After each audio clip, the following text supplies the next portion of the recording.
Game খেললেই যাওয়া যাবে Dubai. এবার গেমারদের এমনই সুখবর দিল দুবাই কর্তৃপক্ষ।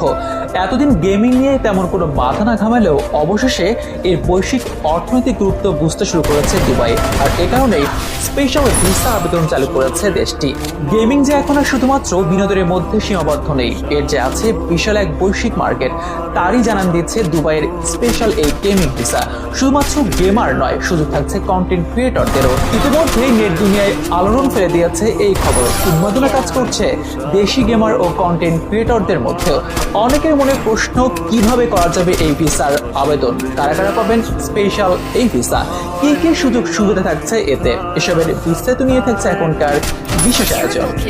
গেমিং শুধু যে আউটডোর কিংবা ইনডোর হতে পারে এই কথা এখন মিথ্যা, কেননা আউটডোর কিংবা ইনডোর গেমের বাইরেও ভার্চুয়াল গেমের যে বিশাল মার্কেট তৈরি হয়েছে তা রীতিমতো বিস্ময়কর। বিশ্বব্যাপী দিন দিন বড় হচ্ছে গেমিং খাত, বাড়ছে বিশ্বব্যাপী অনলাইন